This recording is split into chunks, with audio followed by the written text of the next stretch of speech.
या न्यूज बुलेटिनचे सहप्रायोजक आहेत गोकुळ. कोल्हापूर येथील शुक्रवार पेठेतील पंचगंगा हॉस्पिटलच्या अनागोंदी कारभारात येत्या आठवडाभरात सुधारणा न झाल्यास पंचगंगा हॉस्पिटलसमोर रास्ता रोको केला जाईल, असा इशारा उत्तरेश्वर पेठेतील भाजपचे अध्यक्ष सुनील पाटील यांनी महापालिका आयुक्तांना दिला आहे. सुनील पाटील यांनी सांगितलं की पंचगंगा हॉस्पिटलसाठी डीपीडीसी स्वनिधी फंडातून भरीव निधी तरतूद करावी. कम्युनिटी हेल्थ सेंटर शासनानं मंजूर केलं असून ते पूर्ण क्षमतेनं सुरू करावं. पंचगंगा हॉस्पिटलमध्ये गंभीर आजाराचा रुग्ण आल्यास त्याला उपचारासाठी घेतलं जात नाही. उडवाउडवीची उत्तरं देऊन CPRला किंवा खाजगी दवाखान्यात पाठवायला सांगितलं जातं.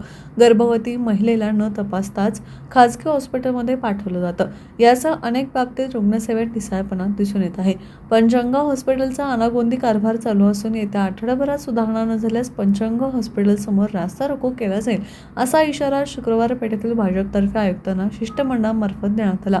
यावेळी भाजपचे अध्यक्ष सुनील पाटील, दीपक काटकर, सुशांत पाटील, अमेय भालकर, राहुल घाडगे, दिग्विजय कालेकर, सुनीता सूर्यवंशी, सुनील मुदाळे, गुरुनाथ कावडे, सचिन बिरांजे, महेश ओतारी इत्यादी कार्यकर्ते उपस्थित होते.